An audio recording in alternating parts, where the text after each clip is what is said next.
This meeting will be recorded. For future events and trainings, you can also visit the trip, which I will place the link in the chat. And I've also added the PPAR template into the chat for those of you who have not had a chance to open it or would like to download it.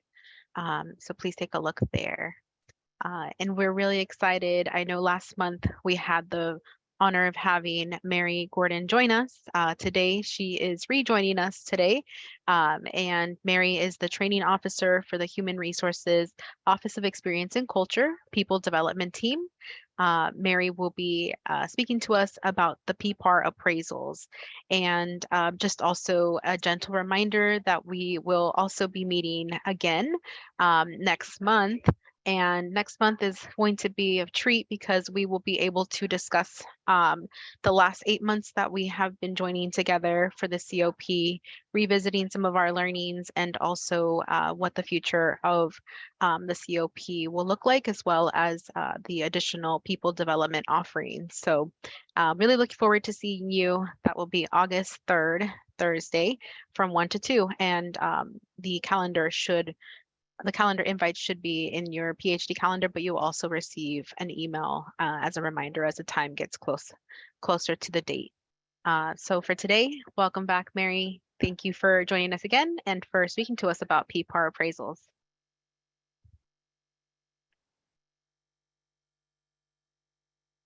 Thank you very much, Adriana, and thank you everyone for having me back again. I'm so excited to be here with you at the beginning of the fiscal year. I'm very excited about PPARs, as you may remember from the last time we met. So I'm very happy to share more about these with you. So I welcome your questions as we go along, and I am very excited to talk with you. So what are we talking about today? We're talking about appraisals this time. So last time we talked about PPAR planning, and this time, since we're focusing on appraisals, we're going to revisit the idea of the PPAR and the value of completing a PPAR. And then we're going to talk a little bit more about giving feedback in the PPAR. So we're talking about the latter sections if you have the template open. So as we go along, we're going to have a couple of chances to talk about your last fiscal year and celebrate some of your victories. And we'll also have a chance to plan ahead for the conversations you'll be having with staff on your teams. All right, so first off, what's the opportunity in the PPAR? Why am I so crazy about it? Or what are some of the things that we can do together when we talk about the PPAR? So just in the microphone or in the chat, could you share a few things that might be opportunities or some advantages for completing the performance planning and appraisal report? I've been referring to it as the PPAR. But what are some of the advantages for the organization, for managers, and for employees? What are some things that we get out of this?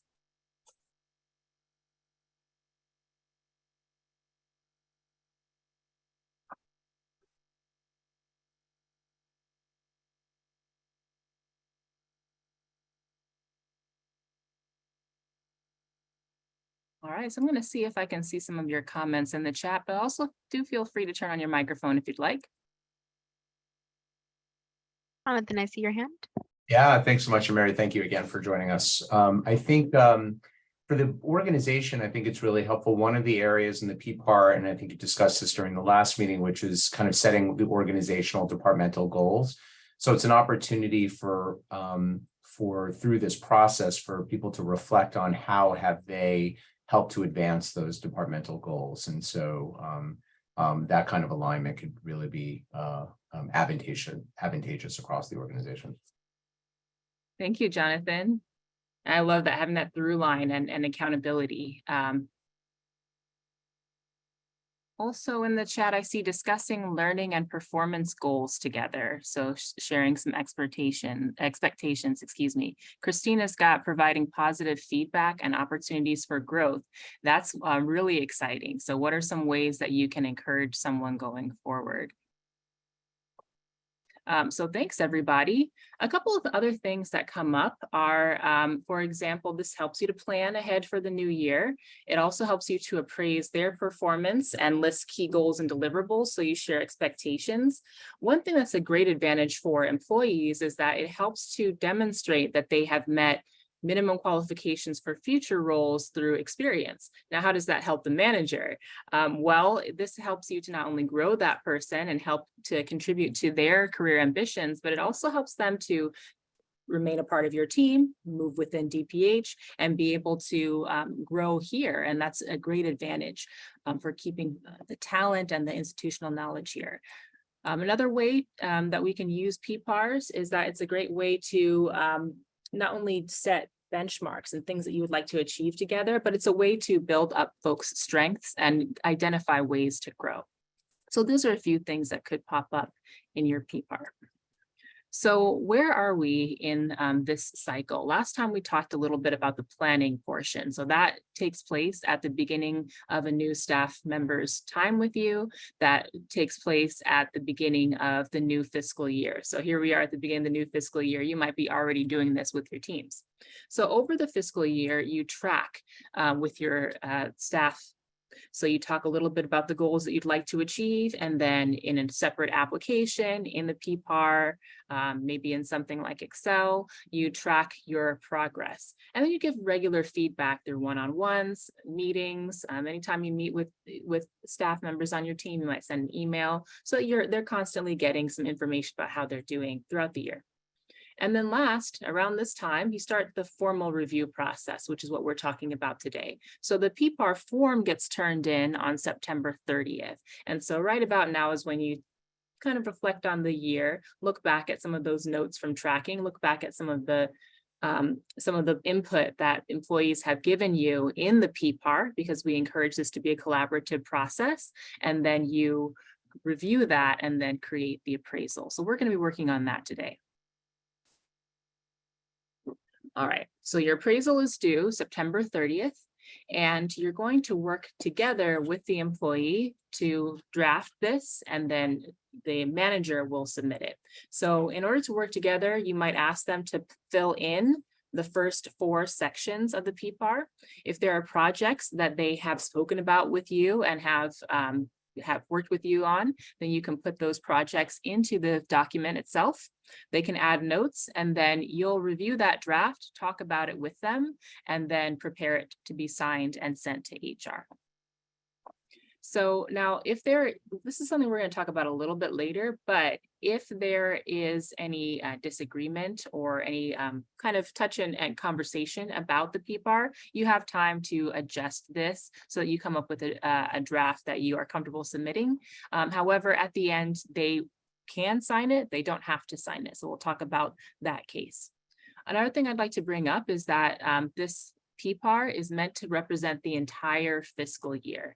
And so giving yourself a little bit of time to think about the whole year and reflect on that will be advantageous as you go through this process. So I think I see another message in the chat. I just want to check to see if that's a question. Okay, well, feel free to drop any questions as we go along. All right, so if you have the PPAR template open, the part that we spoke about last time was part 1 through 4. So this is the part that you collaborate and delegate with the employee. So they'll complete the employee information.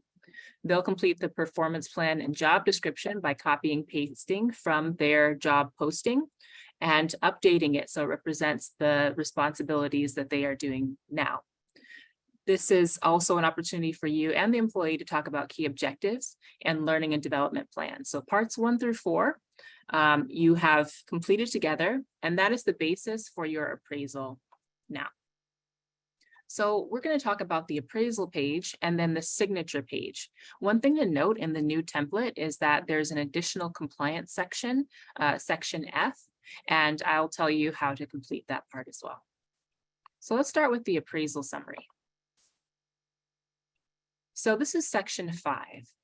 And in this section, you'll want to select one number to represent the whole year. So how did this staff member do on your team for the whole year? Now, it's important that it be one number and there's no halves or 0.75 or 0.32 or anything like that. So one number. And so a 2 is for someone who has met expectations. They performed competently and effectively. They met their objectives, and there may be room to improve. So this is a satisfactory, good score. Now, you could also give them a 3 if they've exceeded expectations. So you have a choice, 1, 2, and 3. So just choose one. Now, one thing that's really important about this is first that it represents the whole year. So that's why it's very helpful for you and the person on your team to talk about this together. The other thing that's very important is that you don't really want to dwell on the number. This is something that gets fleshed out in more detail in the comments, and I'll show you in section 2 and also in the rest of the appraisal, section 5B, where you can add more information that will contextualize this number. So for example, if you think somebody is almost a 3, but you can't give them a 3, then perhaps you might circle a 3 and then explain, or you might circle a 2 and then explain. So, if they're pretty strong 2+, then you can give more detail that will help them to understand why they received this score, and also help them to move past the number and into something that's actually actionable. So I would circle the number and then provide more detail so that they know what to do next. So when you appraise, when you start this section, you want to think about, okay, give them the score, give them a whole number, but really spend time on the comments. And make sure that this score is based on the responsibilities that were outlined in section 2, as well as the plan that you made together for the year. So one thing that can be a type of bias is recency bias. And so a lot of times folks will remember some of the most recent information, but not necessarily what took place over the full year. And so giving yourself a little bit of time to think about the plan that you made at the beginning of the year, to think about their responsibilities and basing your appraisal number on those is really helpful. We also encourage you to base this on facts that have been reported over the year. So that feedback that you've been giving them, the one-to-one meetings that you've had with them, the emails that you've exchanged with them, that's all very helpful for you to come up with this score. And a couple other things to keep in mind is PPAR can be submitted at other times than just September 30th. So for example, if someone has started a new position with you and they're finishing up their probation, that's when you will submit a PPAR. And so you want them to meet or exceed the job expectations at that time. And so you'll have been giving them feedback so that nothing in the PPAR is a surprise. But this is a way to note and document that end of the year appraisal. And last, really making sure that it's a collaborative process, that you're speaking with the employee about it, they're drafting parts of it too. All right, so I'm just going to check in the chat to see if there's any questions. All right, so I don't see any questions, but if I'm missing anything, please, Adriana, or if anyone feels comfortable turning on their microphone, I'm happy to answer the question. All right, so it's your turn now. I'd like to talk a little bit about your year. This is one of my favorite parts. So what did you want to accomplish last fiscal year? Well, so were there some things that you were trying to accomplish? How did you do? And what were 2 of your biggest accomplishments? So for example, one thing that I'm really proud of this year is that I actually learned a new software, and I also helped, or I took a very strong I held quite a big part of a new training. And so I'm really excited about that. So I would love to share that accomplishment with you. So what would you like to improve in the next year? Are there some things that you already have in mind? So I'd like for you to join a breakout group with a partner and share a few reflections on your year. Great, and I'm going to go ahead and create the breakout groups. We'll have about 5 minutes. And Mary, we can drop the questions in the chat if anyone is still missing those. So one moment.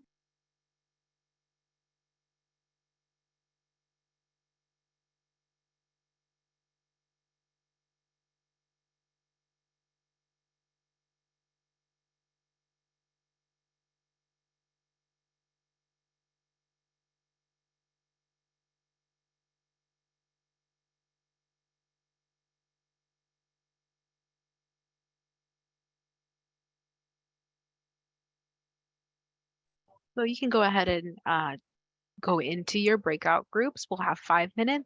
And if anyone needs to come back in, Mary and I will be in the main room. You can also chat us in case you don't end up in a team with 2 or more.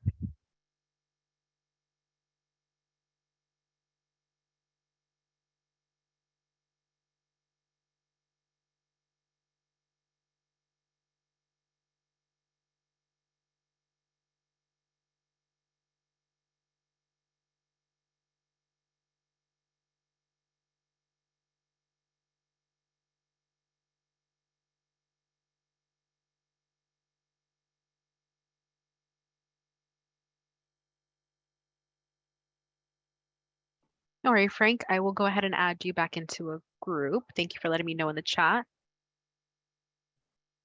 Hey, John, as well. If I was just in a room on my own, so. Oh, yeah, of course. I need to Let me sign go ahead and start taking Great, a thanks. look at folks.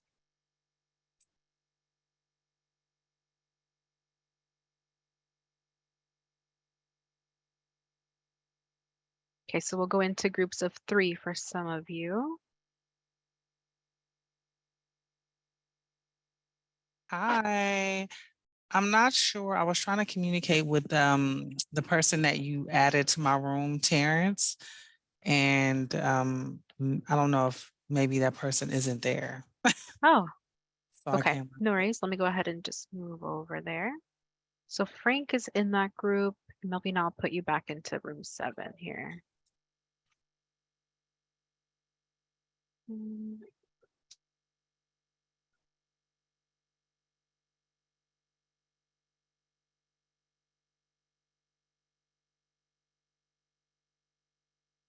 Okay, I think everybody should have.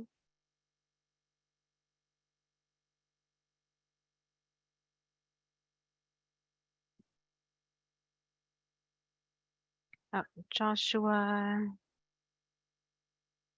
and Laura. It's- No. 4. Thank you for handling that, Adriana. Yeah. So just Joshua and Laura, I don't see you have joined, but you are invited to room 1. And if not, you can chat in here. I'm just going to pause the recording so that folks can chat.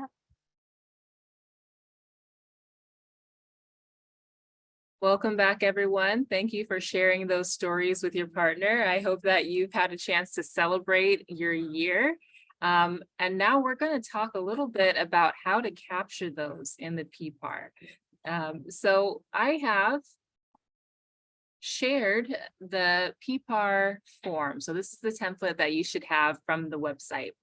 And earlier in the year, you asked the employee to complete the information and to put on the left-hand side their current responsibilities. So on the right-hand side is where you get to respond and celebrate them. So we're going to be talking about this section 2 comments next. And we're also going to be talking about section 3, review of performance. So those stories that you just got can go here.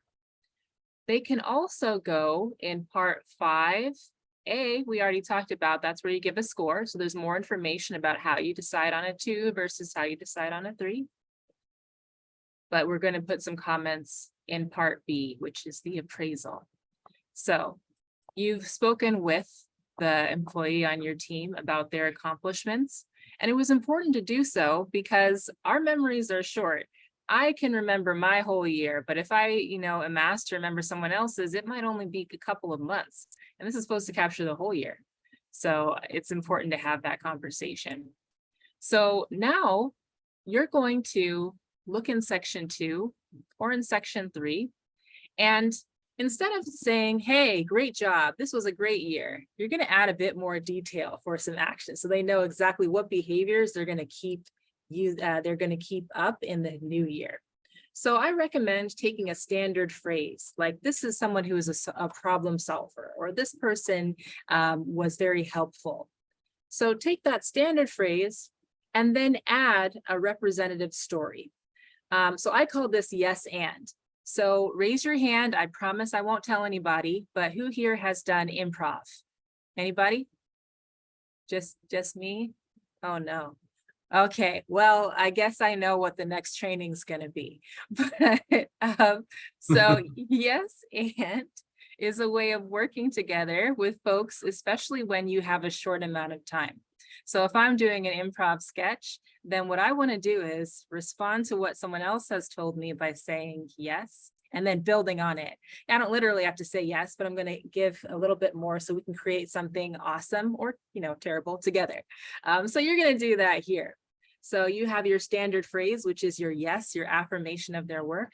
And then you have your example. So it's a representative story. So something that maybe they've accomplished over the year, and have that behavior. Very important that it is a behavior, and then the impact.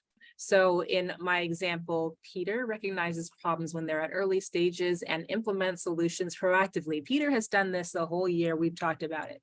And here's an example. In January, he took the initiative to create a risk analysis report, which helped us to identify 3 hard-to-fill positions with high retirement risk.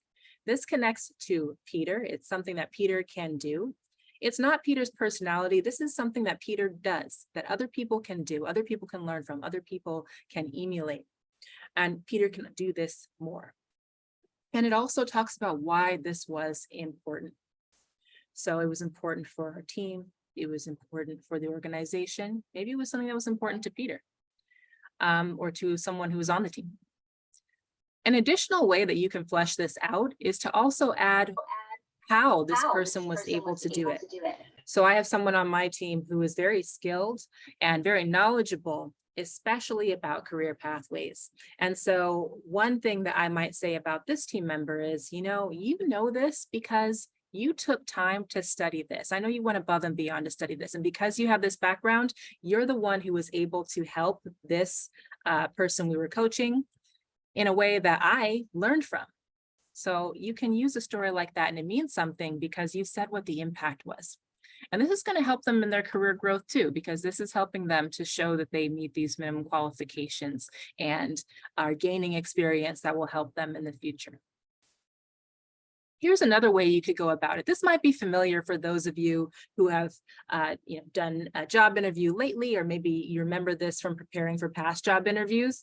STARS. So you have the situation, task, action, result. So give the context, the responsibility, what that person did and the outcome, as well as the suggestion. How can they stop, start, or continue this behavior? So I have a colleague called Barbara who worked with sfgov.tv and consulted physicians for our MPOX response committee to script and record the video. That was hard work that Barbara did. And so more than 3,000 people, that's the impact, watched the video, and they mentioned it on the forms when they came in for a vaccination. So, what do I appreciate? What was the outcome? Well, not only did so many people get vaccinated, but this helped folks to trust us. They came to get vaccinated. So please continue working with our colleagues. I appreciate you. Please help us to spread the word. So here I have a future suggestion of something that Barbara has done and can build on in the future. I know that Barbara can use this skill of networking with people, and especially a skill of doing this quickly. This was during MPOX. So that way we can affect our community the way we want to. So I'm going to encourage Barbara in this way. All right. So now it's your turn. I'd like you to think about someone on your team who has done well over the last fiscal year. And you don't have to write the full story, but can you draft something either with star or yes and? What is something that they did well? And if you have a little bit of time, maybe there's a growth opportunity for next year.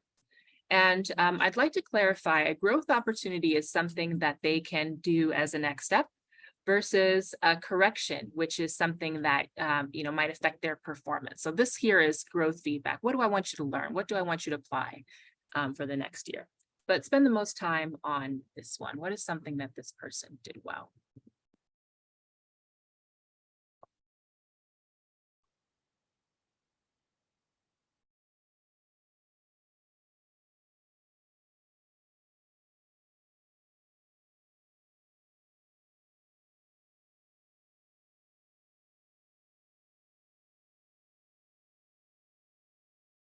Thank you, Adriana, for adding that to the chat.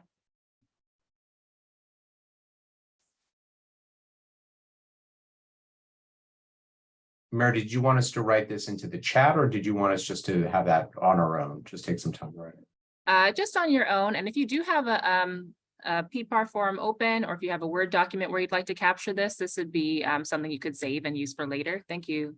And then also, if you feel comfortable sharing without sharing that person's name, the story that I shared was real. I'm really proud of my colleague. So if you do feel comfortable sharing something like that, then please feel free to turn on your microphone.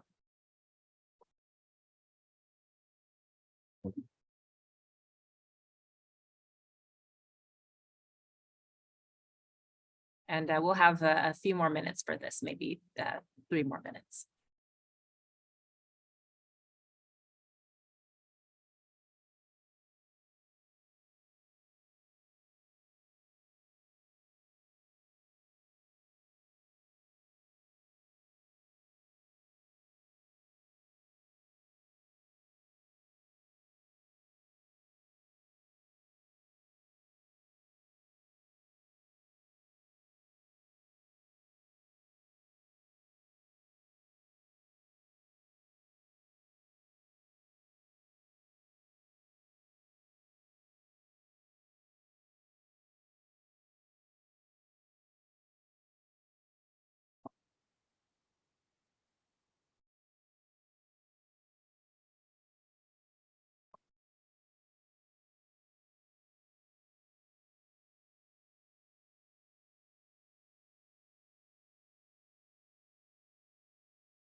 All right, so everybody, thank you for capturing those notes. If you would like to keep writing, please go ahead. I'm just going to show you an example of how it shows up in the PPAR template.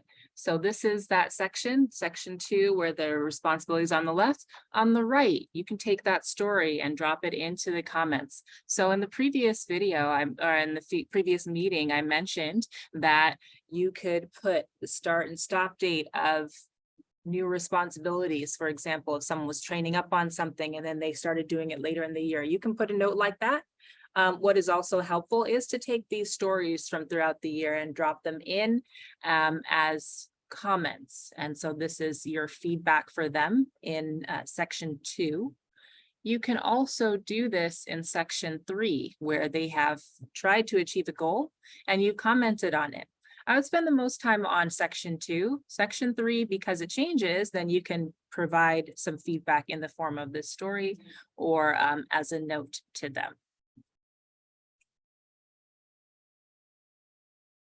So the work that you've just done, you can put into your PPAR. Did anyone want to share a victory story before we move forward?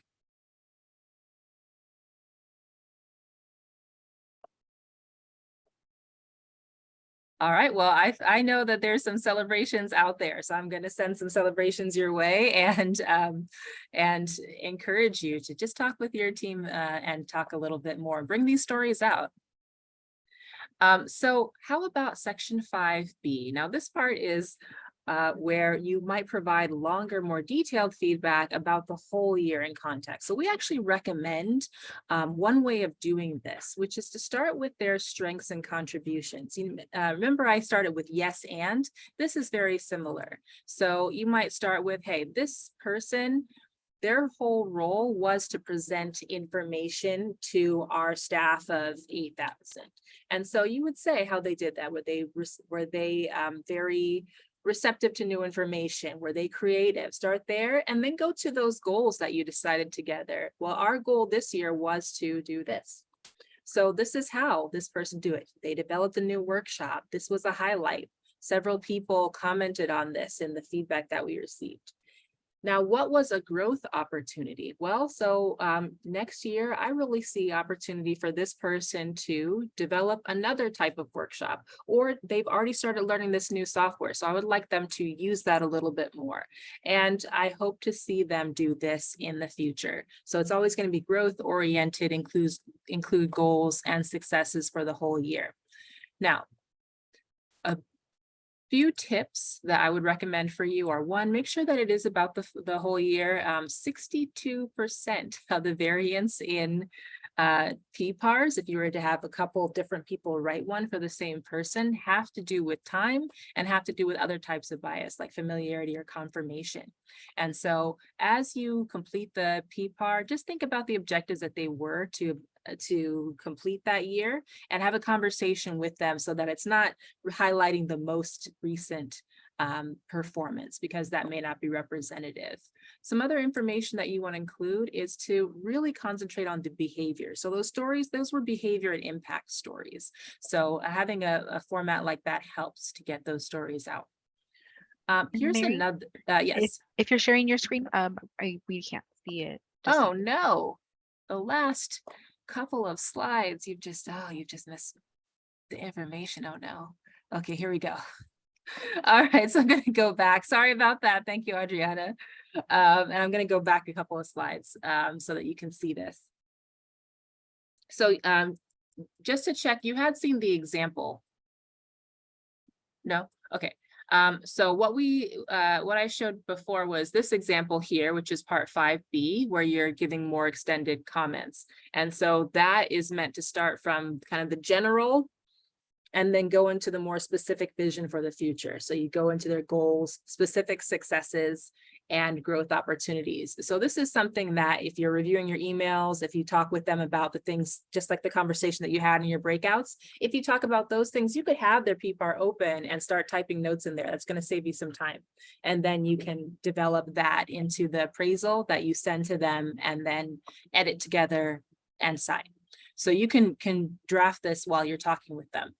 And the recommendation that we have is strengths and contributions, goals, successes, growth opportunities, and future aims.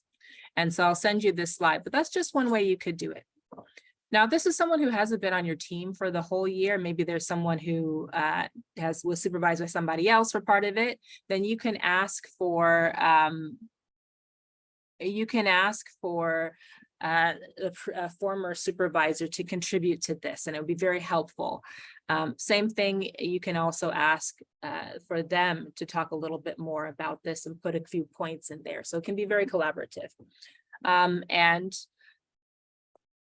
so strengths, goals, successes, growth opportunities, and then future. So a few things that help to make a better appraisal is to make sure that it does represent the whole year. Really concentrate on the responsibilities that they outlined in part 2, as well as the goals you set together in parts 3 and 4. Those things really set you up for a great year because it helps you to know what to check in on, it helps you to document, and then it helps you to put this into the PPAR. So we're really looking at their performance and behaviors that you would like to see in the future. And so communicating your expectations in the PPAR, but not restricted to the PPAR. Another just tip is just be careful with words like emotional, because you know that gets applied to some folks more than it gets applied to others. And so be careful when you review it. If there's something like poor judgment, make sure that it relates to a specific example and a behavior that you can document. So that way it's not considered general, and so that it's not something that might get employed to some groups of folks more than others. And the last one, I highly recommend that things that are mentioned in the PPAR are documented elsewhere. So your emails, your one-on-ones. So that's another reason why you want them to be contributing to the PPAR and to be talking about the things that they have accomplished. So that way they know that it's consistent with the other feedback that they have received from you, from one-to-ones, praise, growth, or corrective feedback, summaries of one-to-ones and meetings. These are all helpful and part of a consistent story. So we're almost at the end of our presentation, and these are a couple of things that I'll go through very quickly, and my colleague Kevin goes through on his appraisals webinar as well. And so a few things that we've gotten from labor relations are to make sure that there's no surprises in the PPAR. This is a summary of the year that should represent the feedback that you have given over the entire year. If you have had folks who were activated or who are out on leave, just add a note into the PPAR to say that that was the case. And then the PPAR is about growth-oriented feedback. So you want to avoid things like disciplinary proceedings, PIPs, especially since unions, this is not grievable. It's not something where union representative will sit in. So you want to make sure that discussions like that are separate from the PPAR process. So appraisals are not disciplinary, even if there is growth feedback that you might have, it's not disciplinary at all. So I would make sure that you have positive and growth feedback, and then corrective feedback, make sure that it's in one-to-ones and in emails, and not it's not something that really lands in the PPAR. All right, so those are a few tips that we've received from them. I'm going to skip this one because I want to get to what you do next. So a couple things while you're having this discussion. So ideally, they're sharing their accomplishments. They're sharing what they think they should grow in, but this should be shared in a private space. So if they're in a virtual setting like this and they're in an open office, you might encourage them to find a place where they feel comfortable speaking about their experience with you. And same thing, if you're in an open office, you want to make sure that it's a private setting. Another thing that you want to make sure is that, again, it's consistent for the whole year and that you're providing them growth-oriented feedback. So it is private. Sometimes people do ask about having a union rep. You don't need that. And you know, you could if you wanted to, but it's not disciplinary. It really is just feedback at the end of the year. One other thing too is if you set folks up for a success by sending them their PPAR, share it with them in a shared document, maybe turn on track changes, that really helps you to work on it together before you have the in-person or the virtual conversation. So that way they also know what to expect and are coming into the conversation fully prepared and open to the feedback. Sometimes people need to just have a few minutes to prepare so that they can really receive what you have to say. And that, even if it's positive or growth oriented, just having a few that email a couple of weeks ahead of time if you have it, or you know, a couple of days ahead of time, and telling them to start looking at it and drafting is helpful. If you are in a department that is able to use DocuSign, just be careful about that, because you don't want to share a filled out PPAR to someone in IT who helps them to figure out the signature or anything like that. So just be careful with that. All right, so there's a new section, and that's section F. We've already seen everything except for the signature page. So this is section F. It is the compliance page. So it's new this year, and it includes 3 sections. So this is something that you should also send to the employee beforehand. And so it has statements about telecommuting. Do they telecommute? They should check that. Have they completed the appropriate training for telecommuting? They should check that. In the PPAR template that has been downloaded from the PPAR SharePoint page, that has links to all of the documents that are mentioned. So this is a great opportunity for them to take their time, review the documents. If they have any questions, they can bring those to you as part of their PPAR conversation. So it gives them an opportunity to complete the equitable, fair, and respectful workplace policy. There's a training associated with it, so they should be checking if they've done that. And then if they haven't done it, you give them some time to catch up on that. And the last, it's about their equipment. So this is something that they complete, and you just check to make sure it's done and if they have any questions. All right, so we're almost at the point of turning in this PPAR. So last part is the signature page. So the reviewer's certification, that is the manager above you. You're going to fill out part D with your signature, and E is the employee's statement. And so just one point to notice here is that each person has an opportunity to sign. The employee does not have to sign, but their signature only means that they have seen the report. So on the left-hand side, they will check to say that they have agreed. If they don't agree, they can say what section they don't agree with. If they really don't agree with it, they can write a rebuttal and attach that to the PPAR. So they can add that into the document, they can attach it to the physical one. And if they would like to speak with your manager, they can attach the rebuttal and request a conference. And so in section 3, where it says the employee, they can sign there, or if they decide not to sign, they can check declined to sign. And so just let them know that signing only means that they have seen this document. And so a couple of tips about that is, when you finish up the document, you've edited it, you've talked about it with the employee, then you sign. If the employee doesn't want to sign, no problem. Just don't forget to check that they declined to sign. And their signature just means that they've seen it. It doesn't mean anything more than that. It doesn't mean that they agree. And if you aren't able to get a signature, maybe they're on leave or something like that, you can sign, but you can wait for them to actually submit it.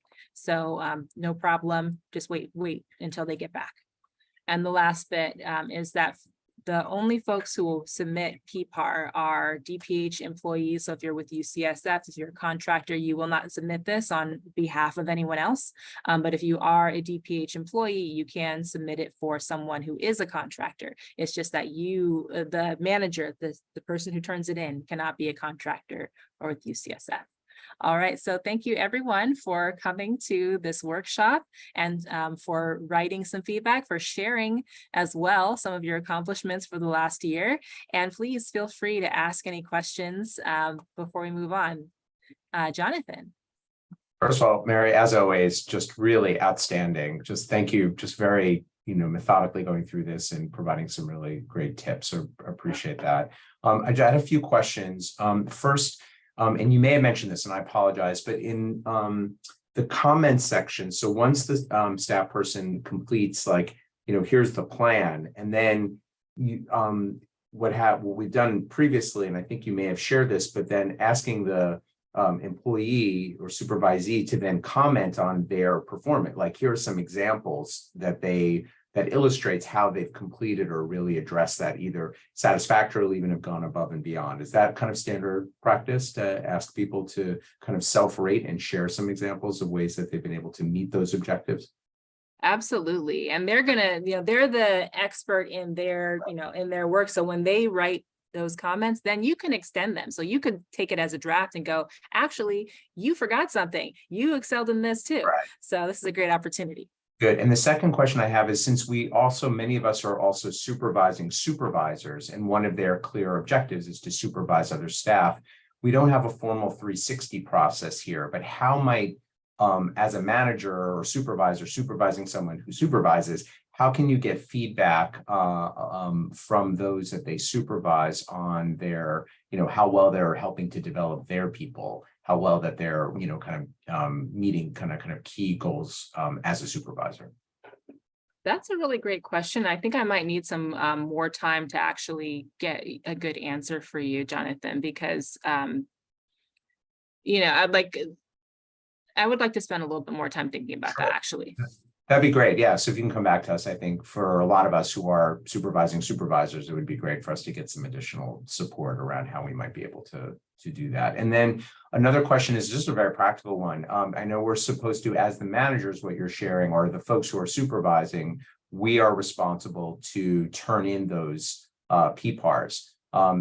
To whom do we turn that in? And one thing just to let everyone know is that we have a major goal as a division to really make sure that more than 90% of our staff have an active PPAR and that they're turned in. And so you've given us a deadline of September 30th, I believe.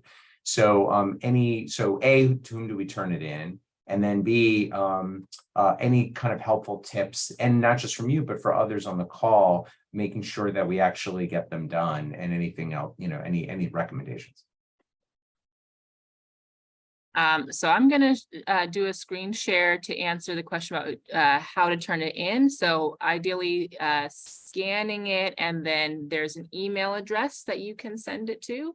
And so you can turn in you can turn them into room 210 here at 101 Grove, but I'm going to share with you that you could also send it to this email, dph-co-pars@sfdph.org. That in the chat, that'll be great. Yeah. I was also wondering if it's possible to include that information on the PPAR document itself. It's on it's on the final page Oh, of it the is, okay. updated template. So if you go to, Great. I'm gonna drop the link. If you go to the PPAR SharePoint, the first link is the guidelines, but then on the right-hand side, it says where you should submit. And then you want to make sure that you're using the year 22-23 template, because that has the instructions for the marks that you give them 1, 2, or 3. And it also has the updated compliance. So you want to make sure you're using that version. Great. And for everyone to know, on the TRIP, on the Training Resource and Information Portal for PhD, the links to the updated PPARs and the SharePoint, the PPAR SharePoint, all of those should be up to date. And obviously you can go to the DPH HR page where all these can be downloaded.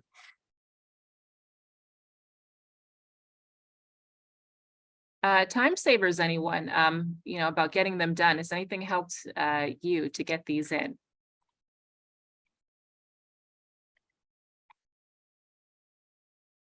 And any additional support you may need to help get them completed.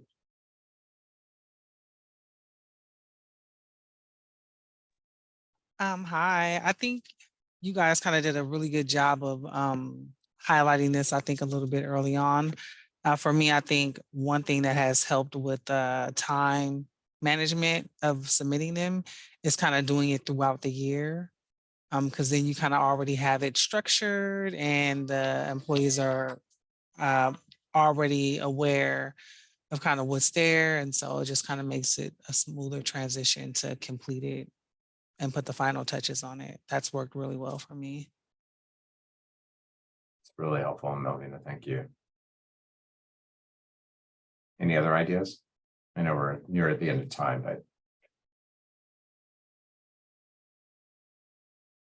I heard from Rosia thank you for sharing your idea during our breakout, but just making sure to have some protected time. So making sure that's prioritized across the branch and just say, hey, this is PPAR time, maybe to even just to somehow cordon off some time so that folks have the opportunity to complete them, and then also to make sure that those meetings can get scheduled. Thanks for that suggestion, Rosia. I agree. Sometimes it's hard and you're trying to complete this in the midst of doing all the other things you're responsible for doing, but it's so important for our staff development. I think, Mary, you made that point really well, both for the organization, for the individual, for the supervisors also, to be able to provide that support.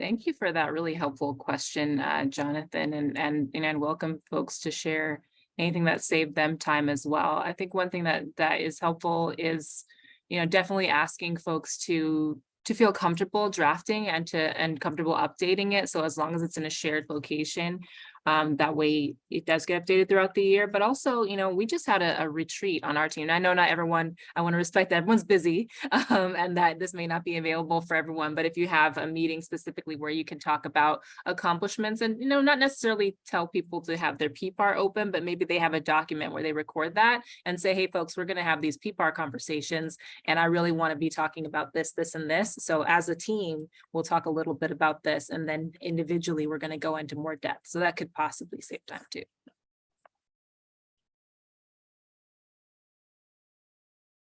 All right, well, thank you so much for coming to this session and for asking your questions. I want to encourage you to ask any more questions you have. If you want to email dph.hr, excuse me, I'm forgetting my own email address, dphrlearning@sfdph.org. That gets our whole team, including my colleague Kevin. So any of us are happy to answer your questions. And of course, feel free to email me, mary.gordon@sf. Nope, it's not Gmail. You won't get my Gmail. sfdph.org. Okay, so either of those will be the best way to get in contact with us. Well, thank you again, Mary. Thank you everyone for joining. This has been really, useful, and we will be sure to follow up with post communication with a lot of links to additional resources that were also provided today. Thank you again for joining us, and everyone have a great rest of your day. Thank you too. Bye-bye. Thanks so much. Take care.